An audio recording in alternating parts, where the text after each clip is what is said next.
Hola Iglesia, queremos compartirte las formas en las que puedes seguir siendo fiel con tus diezmos y ofrendas. Tenemos 4 maneras para dar y tú puedes elegir la más fácil y práctica para ti. 1. Dar en línea. Tenemos un nuevo método para facilitar tus diezmos y ofrendas. Puedes entrar a generosidad.mx/IPB y eliges la opción Crear cuenta. Después de haber completado tu registro, tendrás la opción de ingresar la cantidad que quieres dar y si es un movimiento único, semanal o mensual. Por último, podrás ingresar los datos de tu tarjeta y confirmar tu transacción. 2. En persona. Si deseas, puedes ir a la iglesia los miércoles de 10 a 7 y los domingos de 10 a 2.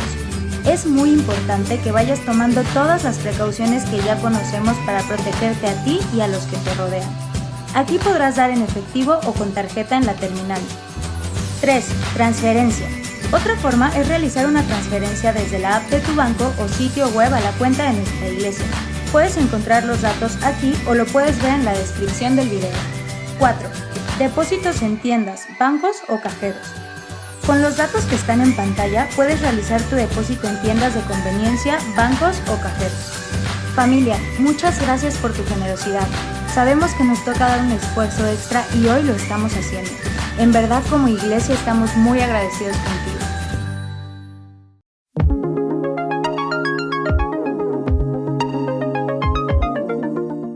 Amigos, buenas noches. Una vez más, bienvenidos a la reunión de hombres de IPB. Esta noche es el 4º episodio de la 2ª temporada y tenemos con nosotros a nuestro amigo Héctor Benítez. Es un amigo de muchos años de IPB y él siempre tiene una palabra de sabiduría que estoy seguro que va a ser de mucha, pero de mucha bendición para todos nosotros. Recibamos a Héctor Benítez. Hermanos, muy buenos días. Me da mucho gusto estar con ustedes y compartir la palabra en esta ocasión. Siempre me da alegría compartir la palabra, pero más cuando son varones. Siento que hay algo estratégico en esto. El texto de hoy va a ser Lucas capítulo 11. Sí, el libro de Lucas capítulo 11. Les platico. Estoy en una época de reflexión por los sucesos que están ocurriendo y he estado pensando, más bien he descubierto que gran parte de lo que yo soy y de lo que yo pienso se definió en los primeros 5 años de los 80s. Del 80 al 85 yo viví una serie de experiencias impresionantes de la palabra de la iglesia a nivel personal que configuraron mi vida por completo, ¿sí? Una de las enseñanzas que recuerdo con más fuerza, que más me cambiaron a mí, se basaba en Gálatas 4:6, donde habla del espíritu de adopción, por el cual clamamos Abba Padre. El predicador es un hermano que se llama Bob Mumford, y fue una conferencia de líderes, ¿sí? de líderes muy importante allá en Alaska. No, yo no fui, pero tuve los cassettes. Y este hermano lo que mostró en su estudio es que Abba Padre es una expresión de intimidad con el Padre, de identificación con el Padre, pero que no tiene tanto que ver con la idea moderna de papito, de te quiero mucho papito o papá, sino que tengamos y tratemos a Dios como Padre, ¿sí? Y que lo veamos y lo dejemos actuar como Padre. Y lo que más me impactó de esta enseñanza fue la idea de que Abba Padre significa Dios trae orden a mi vida, Dios trae tu autoridad a mi vida, sé mi Padre, mándame, ordéname, quiéreme, ámame, ¿sí? Sí, tenemos al hijo pródigo y el papá que lo abrazó, pero también tenemos en la Biblia muchos casos de padres que disciplinaron a sus hijos. Vemos el caso de Elí, que no estorbó a sus hijos, ¿sí? Y que Dios lo hace responsable de eso. El caso de David, que no entristeció a uno de sus hijos y por lo tanto él se hizo grande y se rebeló contra él. El concepto que quiero comentarles hoy de Abba Padre es para mí esencial para entender nuestra hombría, para comprender nuestro rol y para que actuemos de una manera confiada y efectiva, ¿sí? Dios quiera que hoy toque la parte más esencial de nosotros, de lo que significa Abba Padre. El texto se basa en Lucas 11. Dice: aconteció que estaba Jesús orando en un lugar, y cuando terminó, uno de sus discípulos le dijo: Señor, enséñanos a orar, como también Juan enseñó a sus discípulos. Señor, enséñanos a orar, ¿sí? No sé si has hecho esta oración alguna vez, ¿sí? Es más, cuando alguien te dice a ti: oye, enséñame a orar, lo que le decimos todos es: no, hombre, no tienes que aprender nada, dilo de tu corazón. O sea, no hay nada que aprender. El Señor le contestó con 3 lecciones a los discípulos, 3 lecciones fundamentales. Una como discípulos, otra como amigos y otra como hijos. ¿Ok? Y lo que hoy quiero tocar es ayudarles, darles una herramienta poderosísima que tenemos descuidada, ¿sí? Un recurso que Dios nos dio, tal vez de los más importantes, pero como no lo conocemos, como lo hemos menospreciado, no nos ha dado el tiempo de aplicarlo.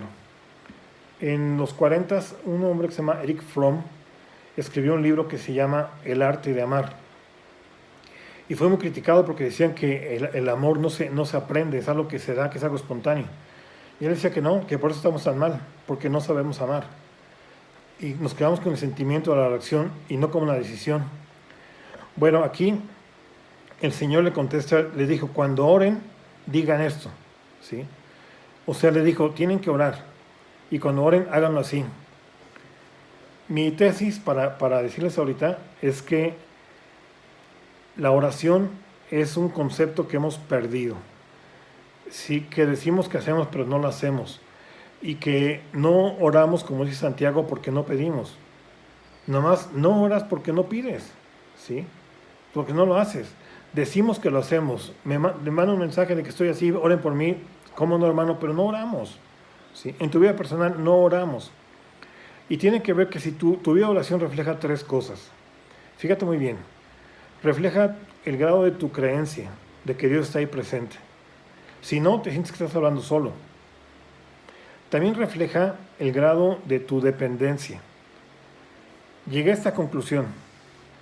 La mayor parte de los hombres no oramos porque nos sentimos muy suficientes, porque tenemos la idea de que podemos hacer algo, que tenemos que resolverlo nosotros, ¿ok? Y número 3, no oramos porque no sabemos los principios de la oración, lo que gobierna la oración, ¿sí? En este tiempo que estamos viviendo tan fuerte, yo tengo tantos testimonios de estas semanas, de oraciones contestadas en mi vida, en la de mi familia. No tengo testimonios de alguien de Oaxaca, de alguien de Estados Unidos, sino en mi vida. He aprendido, estoy desarrollando el arte de la oración, ¿sí? Estoy aprendiendo a orar como Dios quiere. Y lo que no viví en 42 años lo estoy viviendo ahorita, ¿ok? Entonces, ¿por qué no oramos? ¿Por qué no lo hacemos? Del versículo 2 al versículo 4, el Señor dice: cuando oren, digan: Padre nuestro que estás en los cielos, santificado sea tu nombre. Venga tu reino, hágase tu voluntad, como en el cielo, así también en la tierra. El pan nuestro de cada día, dánoslo hoy. Y perdónanos nuestros pecados, porque también nosotros perdonamos a todos los que nos deben. Y no nos metas en tentación, mas líbranos del mal. El primero, Dios nos habla como discípulos y dice: hagan esto, ¿sí? En el segundo punto, Él se pone como amigo. Dice: les digo, ¿quién de ustedes que tenga un amigo va a él a medianoche y le dice: amigo, préstame 3 panes? Porque un amigo mío ha venido a mí de viaje y no tengo que ponerle delante. Y aquel respondiendo desde adentro le dice: no me molestes, la puerta ya está cerrada y mis niños están conmigo en cama, no puedo levantarme y dártelos. Les digo que aunque no se levanten a dárselos por ser su amigo, sin embargo por su importunidad, se levantará y les dará todo lo que necesite. Y yo les digo: pidan y se los dará, buscad y hallaréis, llamad y se abrirá. Porque todo aquel que pide, recibe, y el que busca, halla, y al que llama, se le abrirá. El primer principio tiene que ver con el formato de la oración. El segundo con la insistencia. Y el tercero dice, versículo 11, 12 y 13, ¿Qué padre de vosotros, si su hijo le pide pan, le dará una piedra?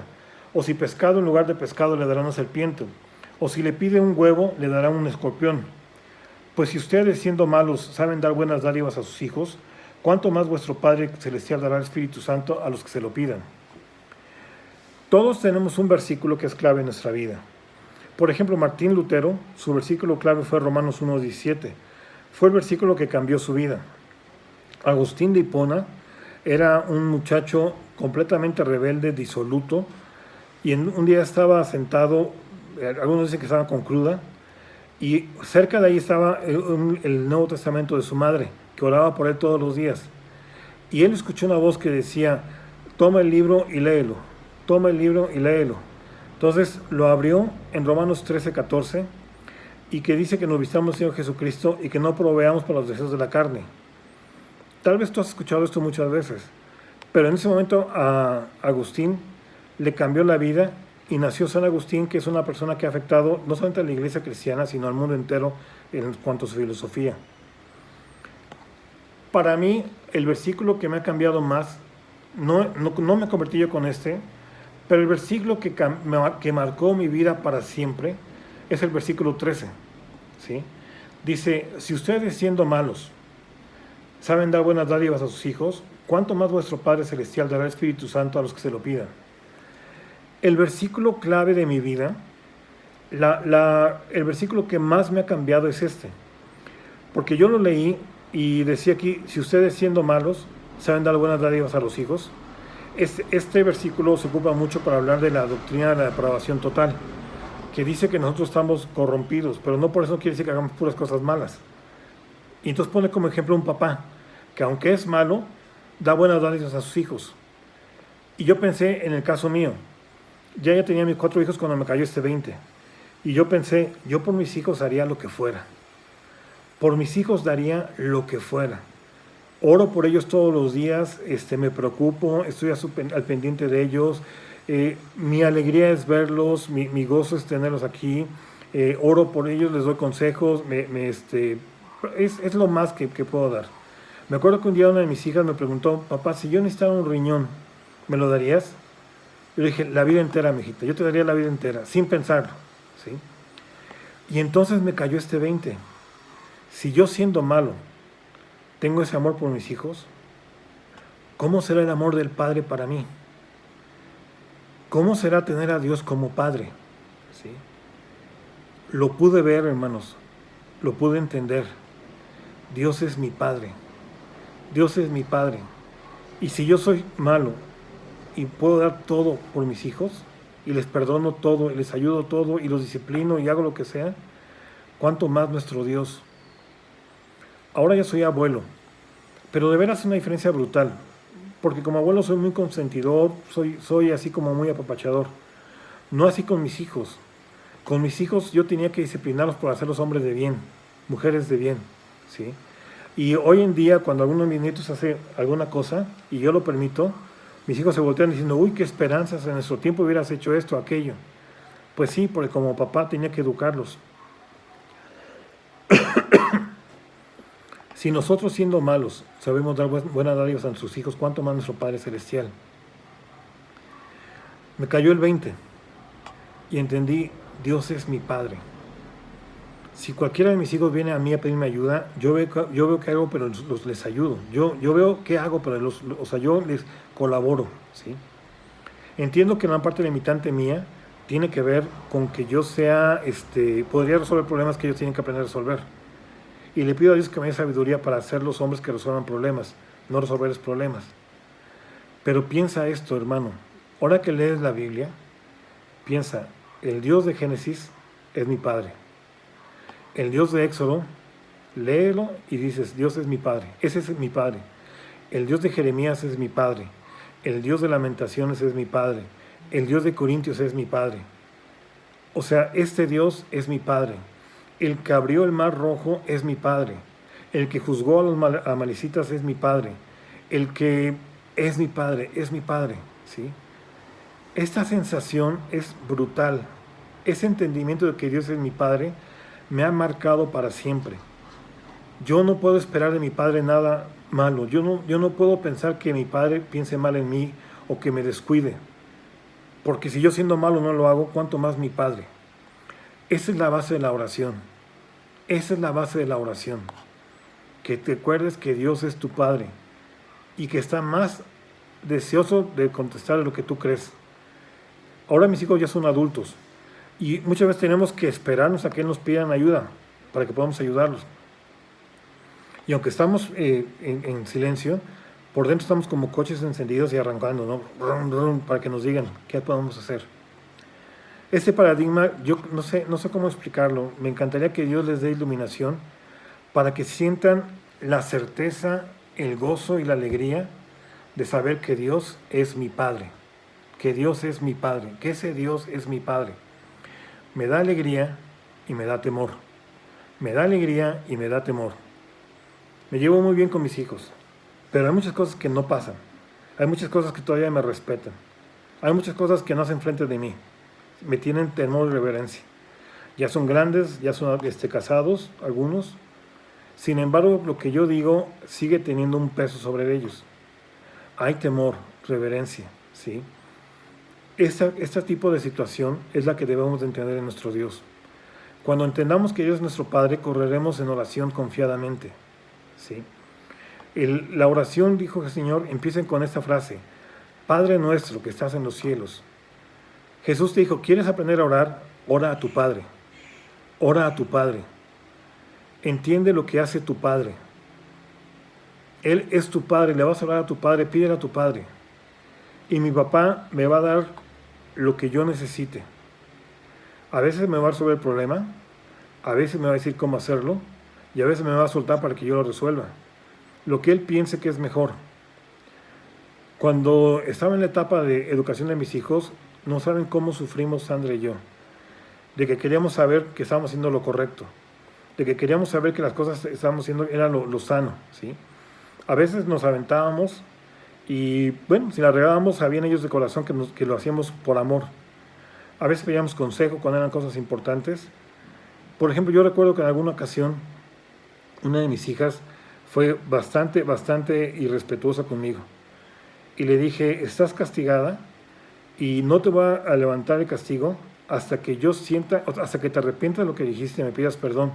Y yo sienta y esté convencido que estás genuinamente arrepentida. Llegó al ratito con rollo, estoy arrepentida, perdóname, dije, no estás arrepentida. Y entonces se enojó mucho hasta que genuinamente se acercó un día y me dijo, papá, ya no me importa el castigo. La verdad la regué y me da mucha vergüenza esto. Yo tenía que hacer eso para que mi hija aprendiera una lección que me dolía con toda el alma. Y si yo siendo malo siento esto, cuánto más mi Padre que es perfecto. La oración, el formato que Dios nos da, tiene 7 principios que hay que ver aquí. 7 principios que tienes que aprender para orar bien. El primero está en este: ora al Padre nuestro que estás en los cielos. Si tú me has escuchado orar en los últimos años, yo oro siempre así: Padre nuestro que estás en los cielos, ¿sí? Cuando hablo de Padre nuestro, hablo de intimidad. Cuando hablo que estás en los cielos, hablo de distancia, de respeto, de guardar las distancias. Ese Padre nuestro que estás en los cielos es una combinación de amor y de respeto, de intimidad y de reverencia, ¿sí? Esta es con la actitud con la que tenemos que venir ante Dios, ¿sí? El segundo principio es este. Quiero que vean por favor esto. ¿Por qué nuestras oraciones no funcionan muy bien? ¿Sí? Dice principio 2, que tu nombre sea santificado. Principio 3, que venga tu reino. Principio 4, que se haga tu voluntad. Ahorita déjenme decirles algo importante. Imagínate que hoy, en la mañana que te levantaste, el Señor te habla y te dice, te tengo una buena noticia, que todo lo que oraste la semana anterior, todo lo que oraste se va a contestar. Sale un edicto para el reino de Dios a todos los cristianos: lo que oraron en esta semana se va a cumplir, ¿ok? Algunos se van a pegar de topes porque van a decir, chin, no oré y lo perdiste, ¿verdad? Pero yo te quiero preguntar algo. Si esto fuera real, ¿cuántas personas se convertirían como resultado de este edicto. ¿Cuántas personas se convertirían por lo que tú oraste? ¿Cuántos problemas del reino se resolverían? La mayor parte de nosotros oramos para nuestros propios bienes. El principio que yo veo importante en la oración es esta. La oración bíblica es cristocéntrica. Empieza con que deseamos que el nombre de Dios sea santificado, no que sea banalizado, no que sea ignorado. Que el nombre de Dios sea santificado quiere decir que la gente lo respete. Si lo crees o no lo crees es otra cosa. La Biblia menciona en el Antiguo Testamento y en el Nuevo Testamento que cuando Dios se manifestaba la gente tenía temor. No necesariamente que lo creyeran, pero sabían que había algo ahí serio, no jugaban con esto. Tu oración tiene que ser que tu nombre sea santificado, Señor. Que tu nombre sea temido, que tu nombre sea respetado, que tu reputación sea intocada, ¿sí? Tu oración tiene que ser, como segundo principio, porque Dios santifique su nombre en la tierra. Tercer principio, que oremos que venga su reino. Que venga su reino quiere decir que venga su orden a mi vida, que venga su estructura a mi vida. ¿Quieres orar bien? Ora así. Señor, que venga tu reino a mis finanzas. Que venga tu reino a mis finanzas. En el Antiguo Testamento, la Biblia dice en el libro de Daniel que hubieron 4 imperios que se levantaron para someter a Israel. Y fue por medio de una imagen, de una gran figura de un ser humano, donde la cabeza era de oro, representando a Babilonia, el pecho y los brazos era de plata, representando a Medo Persia, luego los muslos eran de bronce, que representaban a Grecia, y los pies que representaban a Roma, ¿sí?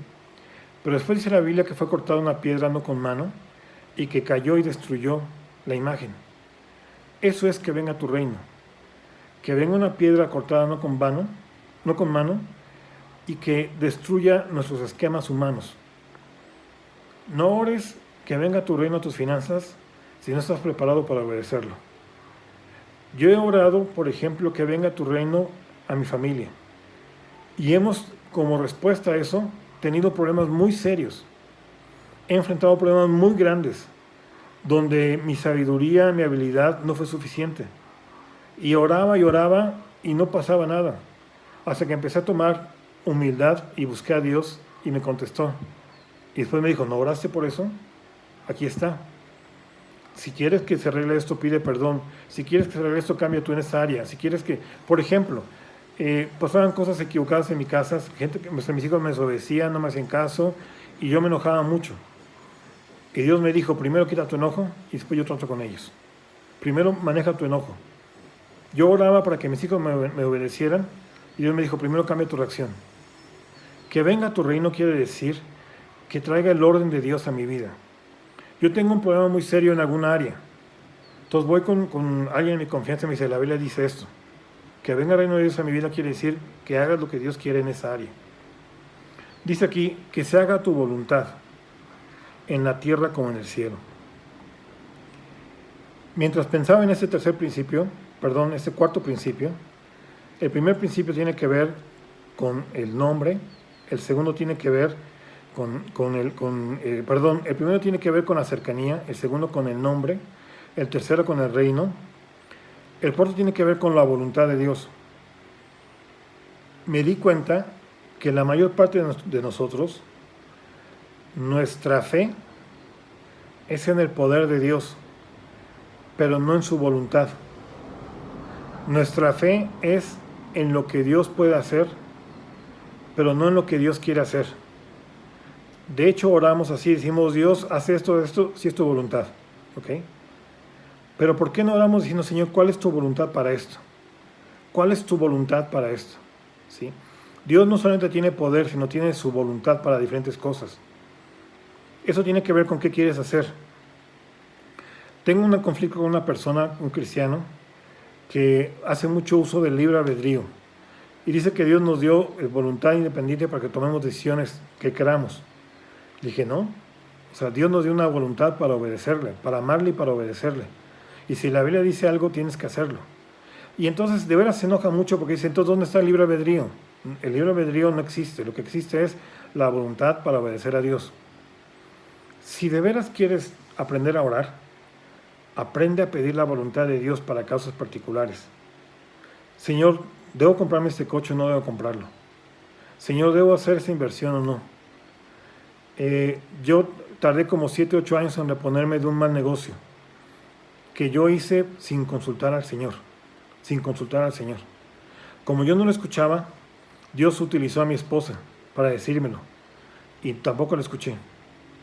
Entonces, a raíz de esto, perdí muchos años en mi economía. Muchos años. ¿Ok? Entonces, si Dios es tu Padre, pregúntale su voluntad. ¿Ok? El siguiente principio. Primero es hacia Dios los 3 puntos, que es santificado sea tu nombre, venga a tu reino y hágase tu voluntad. Y el siguiente es el pan nuestro de cada día, dánoslo hoy. El Señor fue muy sabio para escoger esto. Porque dice por un lado que oremos por el pan de cada día, pero por otro lado nos dice que vayamos a buscar el pan todos los días.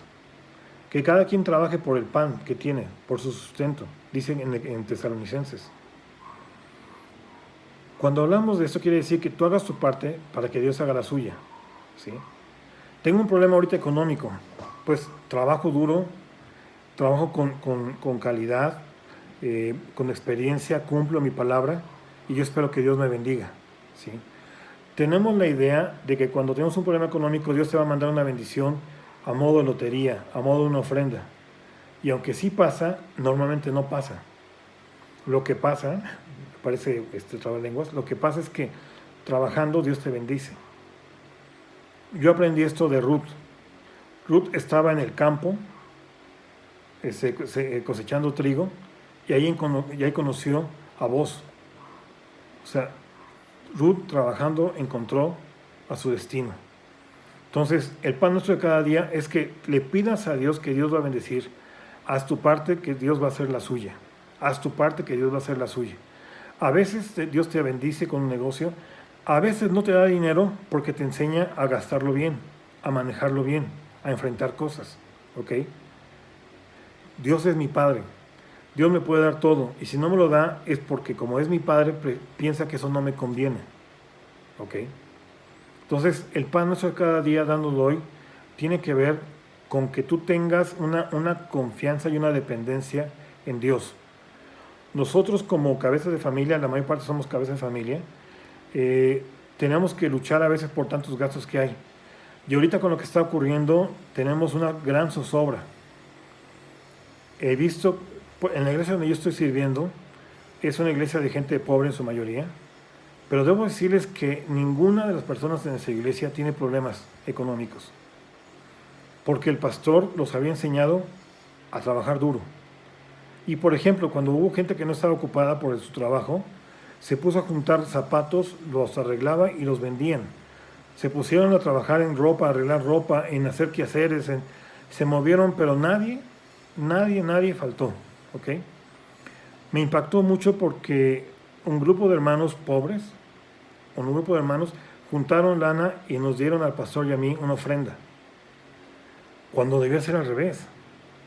¿Sí? Cuando debíamos ser al revés. Pero era gente que estaba bendecida por Dios. Tú no te preocupes por el pan. Preocúpate tal vez por el viaje a Vallarta. Preocúpate por muchas cosas, pero por el pan no te va a fallar jamás. ¿Sí? En el Salmo dice que, el salmista dice que no ha visto un justo que tenga que buscar pan, que tenga que mendigar pan. ¿Sí? Yo tengo una confianza firme en la provisión de Dios. Me levanto temprano, trabajo duro y siempre Dios suple mis necesidades. Siempre, de alguna manera o de otra, pero siempre. En esta pandemia no ha cambiado nada. O sea, no he tenido una carencia de nada. ¿Ok? Entonces, porque Dios es tu Padre, pídele el pan y Él te lo va a dar. ¿Sí? Y dice, perdónanos nuestros pecados, porque también nosotros perdonamos a los que nos deben. ¿Ok? Otra cosa importante es que cuando pienses en ti, no nada más hables de tus necesidades, Háblame de tus necedades. Háblame de lo que la riegas. La oración es una oración también de confesión, de pedirle perdón al Señor, de pedirle al Señor que nos perdone por lo que hacemos. Señor, te pido perdón porque me enojé, porque maldije. Te pido perdón porque hice esto, hice aquello. Pidan perdón, pidamos perdón al Señor, ¿sí? Hemos perdido tanto el arte del arrepentimiento. Tenemos confesiones muy sencillas, ¿sí? No con un corazón contrito y humillado. ¿Por qué la gente, por qué las relaciones se dañan tanto? Porque cuando la riegas, tu perdón es muy barato, ¿sí? Si acaso te ofendí, perdón. Dice aquí que nosotros perdonamos de corazón. Y dice aquí, porque también nosotros perdonamos a todos los que nos deben. Yo estuve pensando, ¿cómo es eso en la práctica? Si tú platicas algo que te hizo alguien, no lo has perdonado. Yo quiero platicarles, por cierto, ustedes están con Marco, ¿verdad? Híjole, es que a mí Marco me falló. Hace 3 años hizo esto y hizo aquello. Ok, lo que acabo de hacer es rencor. Sí, no he perdonado a Marco en esa área. Es un ejemplo, no vayan a pensar. El punto que quiero decir es que cada vez que tú platicas una mala experiencia, es porque no la has perdonado. Estoy practicando una disciplina de no contar ninguna experiencia de 2019 para antes. Lo que ya pasó malo tiene una fecha de caducidad. Eso ya caducó. Eso ya no lo platico. Eso ya no lo toco. ¿Ok? Entonces, mi punto que quiero decirles aquí ahorita es que cuando oremos esta parte, es una oración de purificación. Que también en nuestras oraciones busquemos la purificación de Dios. Y la condición es que tú también perdones. Que tú también perdones. Y decimos, es que yo no perdono porque yo no soy Dios. Acá te dice que tú tienes que hacerlo. Y que Dios te puede dar la fuerza para hacerlo. Dice aquí 2 cosas más. No nos metas en tentación y líbranos del mal. ¿Ok? No nos metas en tentación es la oración previsora. ¿Sí? Líbranos del mal es una oración liberadora. ¿Sí? No nos metas en tentación quiere decir ayúdanos, danos sabiduría para no meternos en problemas. Dame sabiduría para no complicarme la vida. Dame sabiduría para no regarla, Señor. ¿Ok? Tenemos una situación y la manejamos pésimamente mal y realmente sufrimos muchas veces más por cómo manejamos las cosas. ¿Sí? Un día platiqué con un hermano que me pidió ayuda y me dijo, ¿puedo hablar contigo? Es que tengo un problema. Y después de escucharlo le dije, no tienes un problema. Te metiste en un problema. ¿Sí? En otra ocasión le dije a otra persona, una pregunta, ¿por qué te complicas tanto la vida? ¿Por qué te complicas tanto? ¿Por qué pides tantas cosas? ¿Por qué eres tan exigente? ¿Por qué eres tan llorón? ¿Por qué eres tan broncudo? Te complicas la vida. No nos metas en tentación quiere decir, Señor, ayúdame a evitar problemas. Ayúdame a evitar situaciones que me hagan pecar, porque es una tentación. ¿Sí?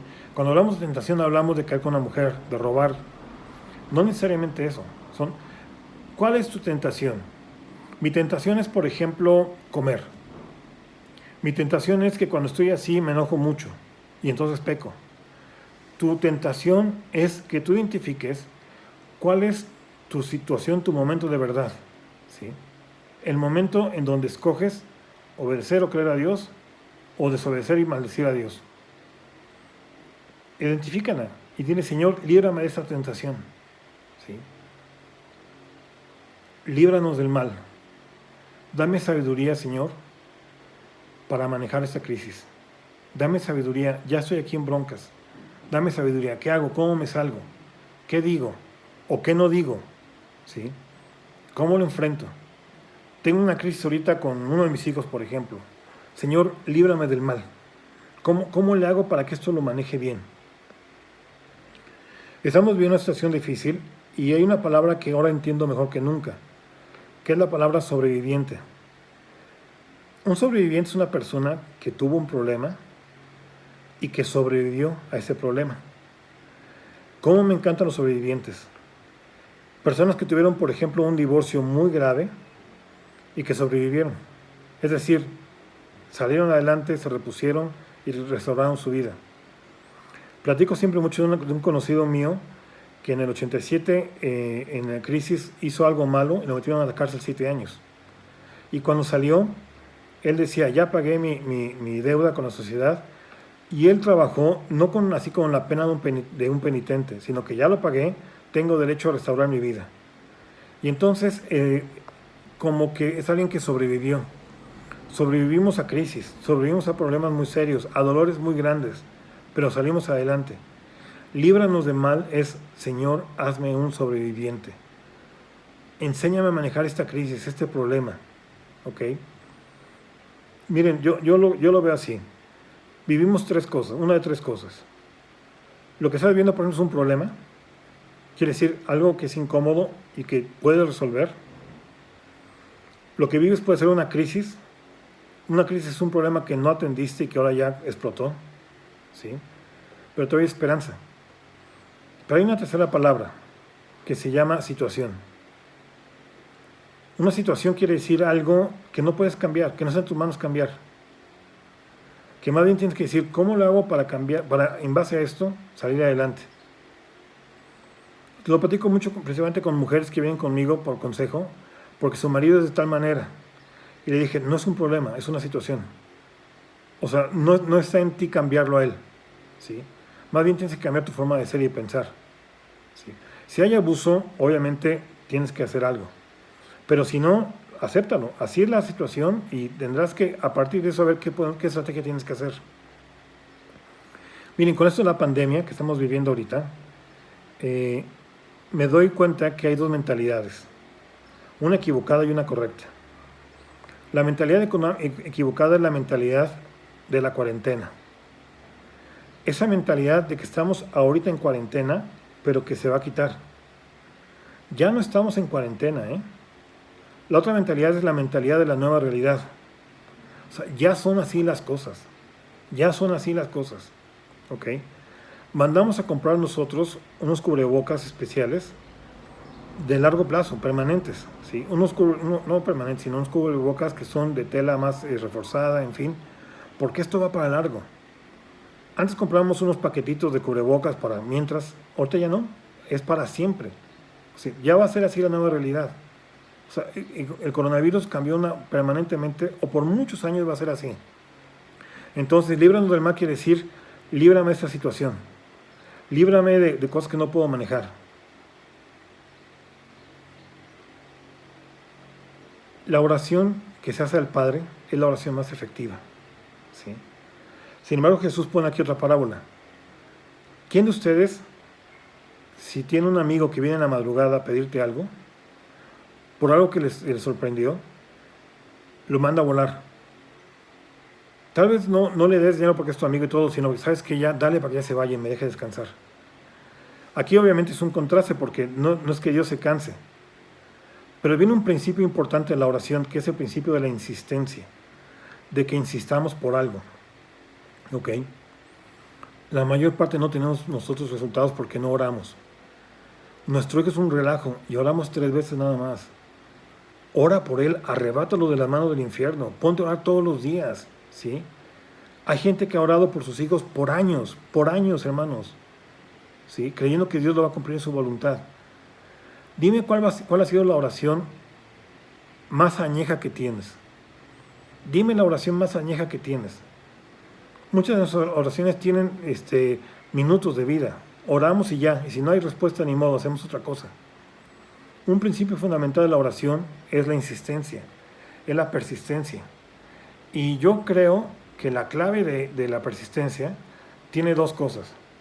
Purifica la oración y purifica tu carácter. ¿Qué significa purifica la oración? Señor, te pido que me des un coche. Y después se nos olvida. Y pedimos otra cosa. Está bien, entonces esta oración no era buena oración. Mis nietos, por ejemplo, cuando salimos quieren que le compre todo. ¿Sí? Pero, por ejemplo, mi nieta quiere un celular. Quiere un celular. Quiere un celular. Quiere un celular. Quiere un celular. Quiere un celular. ¿Sí? Si tuviéramos la insistencia de mi nieta para las cosas de Dios y pedir y pedir y pedir y pedir por eso, entonces viene la segunda cosa, que Dios oramos muchas veces y purifica nuestro carácter. Nos dice, ok, cuando cambies esta actitud te lo doy. ¿Sí? A veces cuando decimos, ya no, Señor, ya no me lo des, ahora sí te lo doy porque ya está preparado para recibirlo. ¿Ok? El día de hoy lo que quise platicarte, como hombre de Dios, es que sepas que nuestra carga es difícil. Por eso Dios es nuestro Padre. Yo oro a Dios para que te revele el que Dios, el Dios de la Biblia, es nuestro Padre. Si tú tuviste un padre que fue un relajo y todo, o sea, está bien, Dios no es así. Quien te falló fue tu padre terrenal. A veces decimos, es que como mi padre fue muy malo, no puedo ver a Dios de otra manera. Yo te digo, no seas payaso. ¿Sí? No seas payaso. O sea, aprende ya, madura. Lee la Biblia y decir, es el Dios verdadero, ese es mi nuevo Padre. ¿Sí? Ese es mi nuevo Padre. Renueva tu mente, renueva tus conceptos acerca de Dios. Dios al que ama disciplina. ¿Sí? Hay un versículo que dice que miremos la bondad y la severidad de Dios. Sí, hablemos del amor del Padre, mostrado en bondad, en bendición, en cariños, pero también mostrado en severidad. Sí, mostrado en severidad. Muy pocas veces tuve situaciones muy fuertes de disciplina para con mis hijos. Y ellos lo recuerdan. Pero fueron situaciones torales, claves, donde si yo no hubiera actuado, la lección no se hubiera quedado. Y fui muy fuerte para esto. Yo bendigo tanto a mi mamá porque cuando yo era muy chico, un vecino y yo nos hicimos una travesura más o menos fuerte en época de Navidad. ¿Sí? Y recuerdo tanto porque a mí de castigo me tocó que los Reyes Magos y Santa Claus no me trajeran nada. ¿Ok? Entonces para mí fue como que algo toral, como algo central. Entonces, o sea, yo aprendí la lección de por vida. Cuando te disciplinan de una manera firme, por amor, te hacen un gran efecto. Tal vez Dios está tratando contigo, tal vez está enseñándote una lección. Hoy, mis hermanos, mi plática para ti es que nuestra oración sea a nuestro Padre. Sigue los 7 principios de la oración. Ten insistencia. Pero sobre todo piensa y recuerda esto. Si nosotros siendo malos sabemos dar buenas dádivas a nuestros hijos, cuánto más nuestro Padre que está en los cielos nos dará todo lo que necesitemos. Que Dios te bendiga mucho, hermano. Y gracias por la oportunidad de compartirles. Bye.